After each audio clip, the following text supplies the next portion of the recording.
I'm Haoyu from the University of Edinburgh. Today I'm going to present this work. This is joint work with Douglas Leith from Trinity College Dublin and Paul Patras from Edinburgh. Speaking of Android privacy, it's not a new story that mobile apps would collect personal information and upload to the backend servers. There has been this study demonstrated that a range of personally identifiable information, including your location, some persistent identifier, was extensively collected by the top 500 apps from Google Play. And app developers and advertising companies can use this information to profile each user, understand their needs and preferences. A simple example would be, let's say there's a random app, except for Google Map or Apple Map, collects your geolocation information periodically. Those information is uploaded to the server. They can use that to generate the trajectory of each user in the real world, and even it is even possible to predict what the user is going to do in the next day based on the history. And not only mobile apps, but also customized Android operating systems would collect information as well. And it would be even more stealthy to find out, because normally users don't know what kind of system services or pre-installed packages would be running in the background. There have been many customized OS released by different vendors, including MIUI released by Xiaomi, Realme UI and Color OS released by Oppo, and also Origin OS released by Vivo.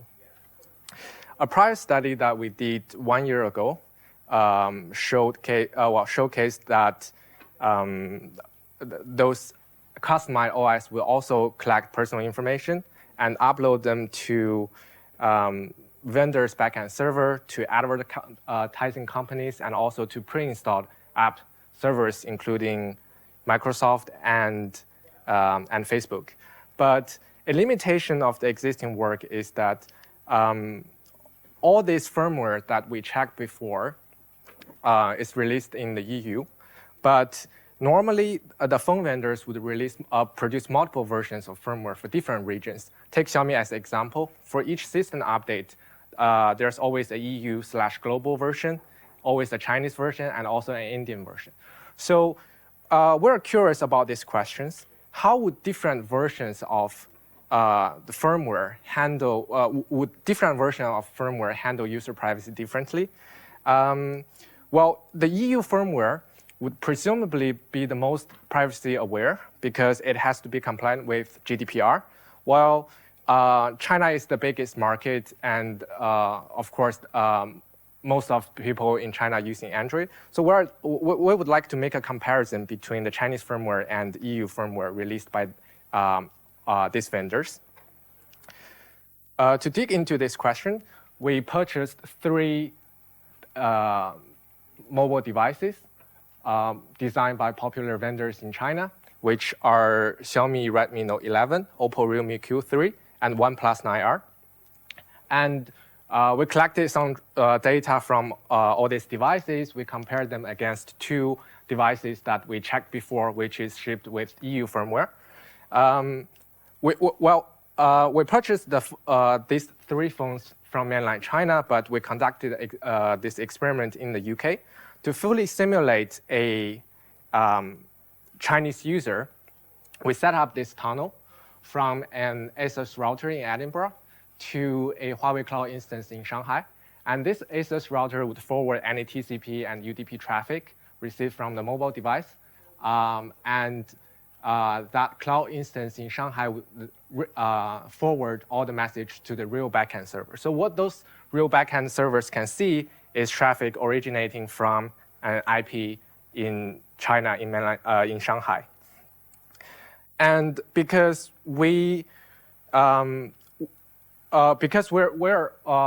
main focus is what kind of private information is leaked from the operating system, so we set up each device in a way with minimal functionality enabled, so that all the traffic is generated by the system services or pre-installed apps in each operating systems. Specifically, we factory reset each device. We opt out all the given options, such as user experience, diagnostic program, and also location service. And then we connect it to the Wi-Fi we set up. We leave the handset untouched for 24 hours, and of course, we collect traces during these 24 hours. And then we insert a Chinese SIM card. We disable mobile data so that still all the traffic still go through Wi-Fi. Then we keep the handset idle for another 24 hours. We turn off and turn on location to observe what new connection would be generated. And then we make and receive phone call, and also we test messaging. We also would use a range of apps, just most basic apps that customized by the phone vendors, and those apps including camera, clock, note, photos, recorders, and settings. They are available on each of the modern mobile phones. Eventually, we remove the SIM card and we refactor, reset the device again. With the traffic collected, we did static analysis and dynamic analysis.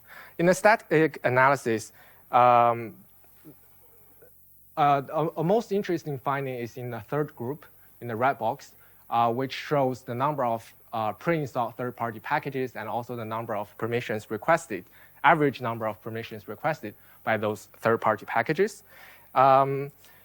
It is pretty clear in this table that product bundling in Chinese firmware is more extensive than in global firmware. And they also request much more permissions. So the next immediate thing we checked is how different firmwares would handle those permissions requested, and whether dangerous permissions would be granted to third-party packages by default. What is dangerous permissions?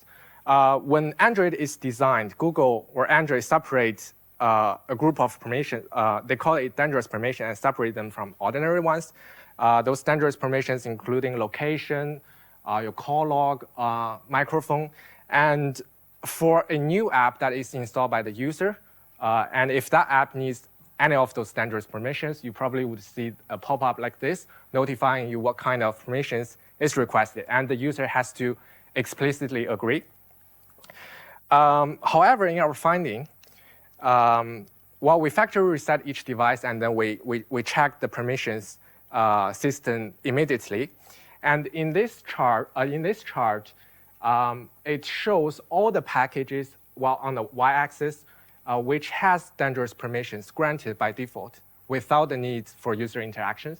And the x-axis shows what those dangerous permissions are. And in those packages, I know it's hard to interpret. There's WeChat Pay SDK pre-installed. There's China Unicom SDK, Alipay SDK, a shopping app, and also a map, a map that is constantly running in the background, but there's no foreground activity for this package, which is strange. And in this chart, we can also find that third-party packages, there are more third-party packages are granted dangerous permission by default in Chinese firmware. And later in our dynamic analysis, we found some of those packages, including that AMAP and China Unicom SDK, they upload some part of sensitive information to the backend server because they have dangerous permissions granted, and the user is unaware of it at all. Since we collected those traces and we examined all the content uploaded to the backend, we have this. By the way, we have a man-in-the-middle proxy running on the Huawei Cloud instance, and we also, while the mobile phone are rooted in advance and have a trusted certificate installed, so that all the HTTPS traffic going through the Huawei Cloud instance can be decrypted. But another problem that most of the researchers would have, including us when doing dynamic analysis, is there's always an extra layer of encryption inside HTTPS. And we have to decrypt it to figure out what type of content is uploaded. We took two approaches, mainly. The first one is reverse engineering. We identify which app initiate which flow with encrypted content, and then we decompile the APK to get the Java code and figure out what encryption algorithm is used. By using this approach, around 80% of encrypted content can be decrypted, but in some circumstances, the encryption, for some encryption, it uses an asymmetric key, or the encryption key is preloaded in a Java native interface library that you cannot recover. When it happens, we use dynamic hooking by looking to the memory directly and hook out the content before they get encrypted. By using these two approaches, we decrypt all the contents we collected in our data set, and we categorize all this private information into 4 types, including device-specific information, location-specific information, user profiles, and social relationships.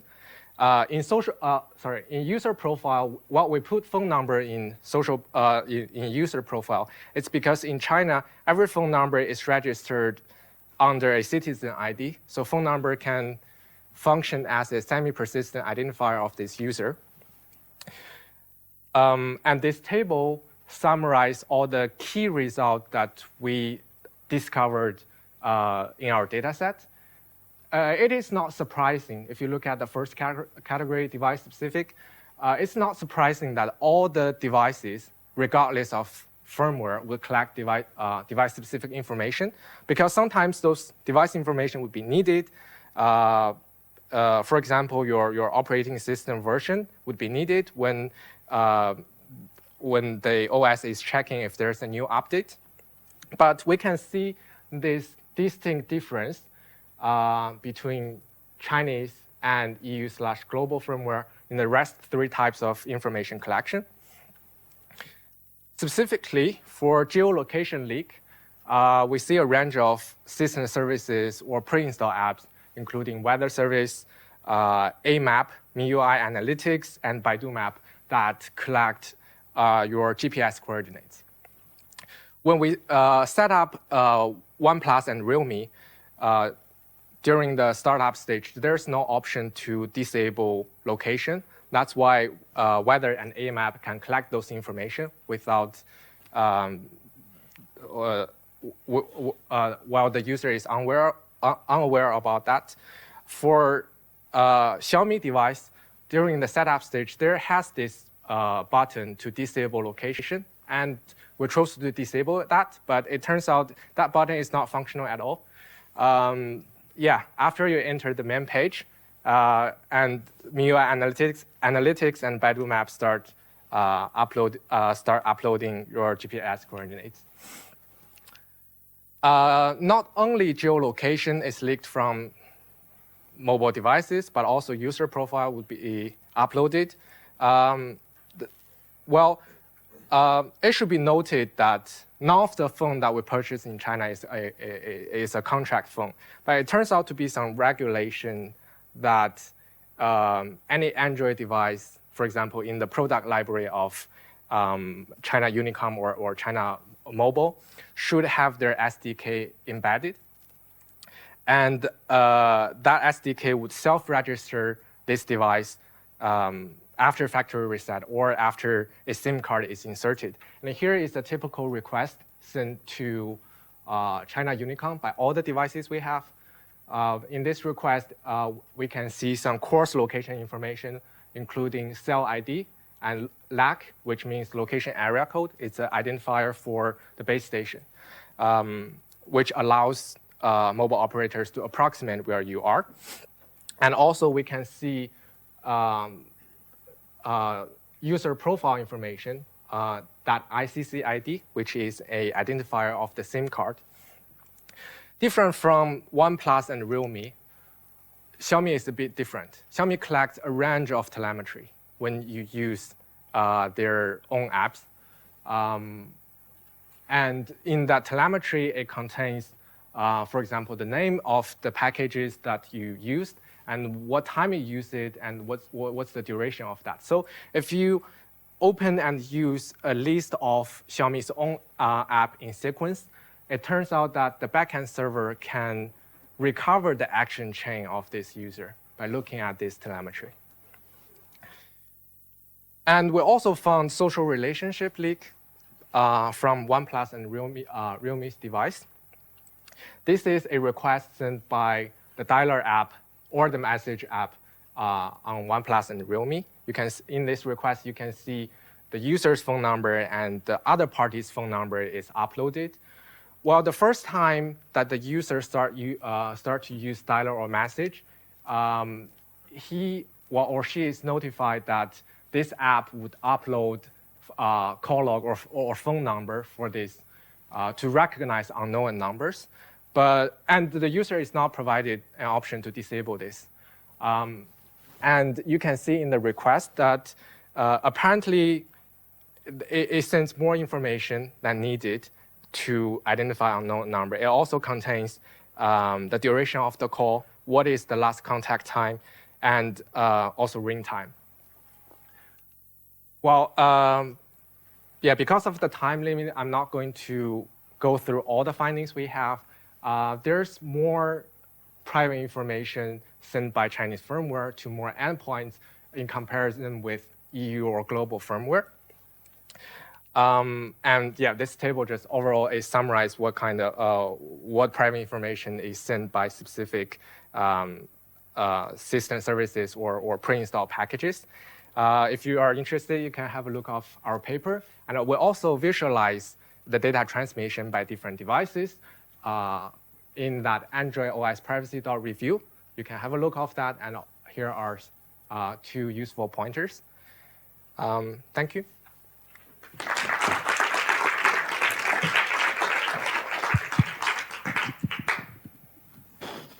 We have time for a few questions.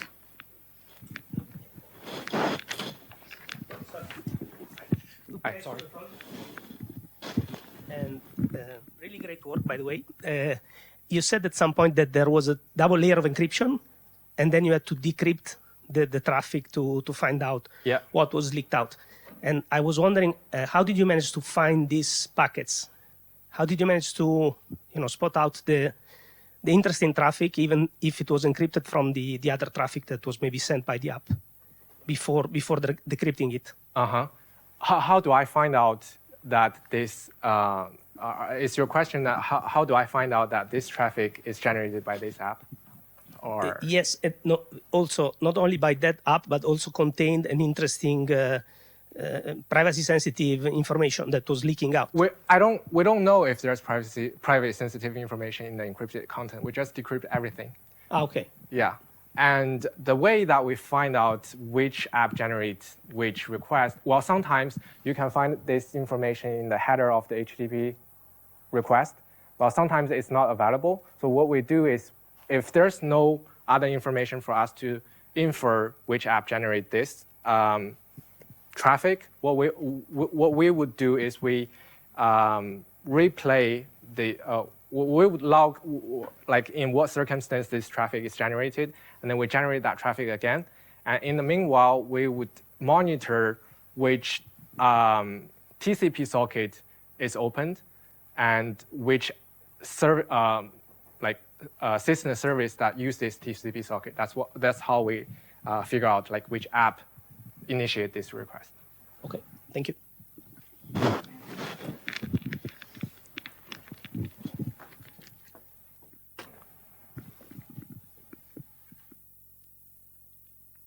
We can come to this. So earlier on in the presentation, you talked about that it was able to approve those security permissions for dangerous security. Did you check for if they were able to do that for permissions that were above dangerous, like the system level permissions? Can you explain what like system so permission they were are? able to, from what I understand, in your presentation, they were able to approve those dangerous level permissions, were they able to approve higher level permissions than dangerous as well? Well, we didn't check that. Yeah. But I mean, like, what kind of like higher level permission are you referring to? So like above, like above dangerous, there's like system level permission stuff. That's like to see like the logs of like system logs or something. Well, that we didn't check that, but for a app that needs to access system log, in my understanding, probably it's not correct, but my understanding is that app has to have root access, and we just, in our assumption, we just assume like all of them do not have like root permission. So yeah, we didn't check that, but that's something interesting to look into. We have 2 more questions here.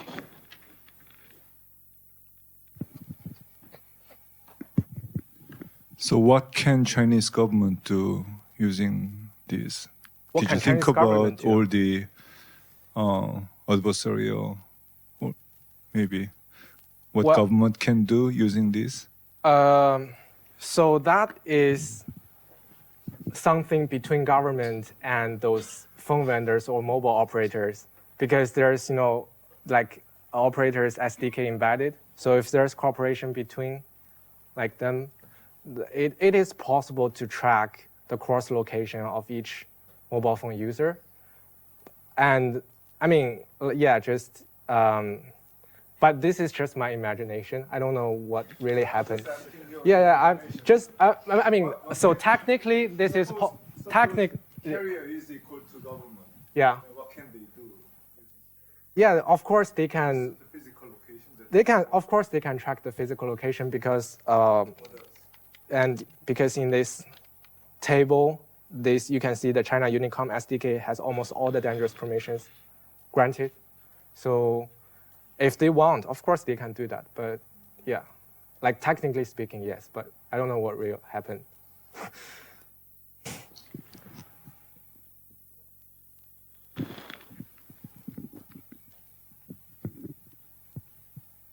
Thanks.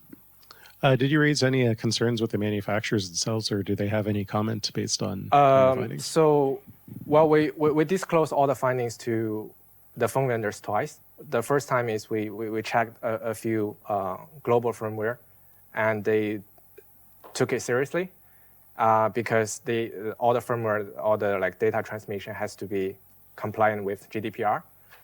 So they like respond actively and said this is some privacy issue of their concern, and they are going to fix it. But the second time that we looked into this Chinese firmware, and well, they didn't have any response directly. Yeah. Okay, let's thank the speaker again.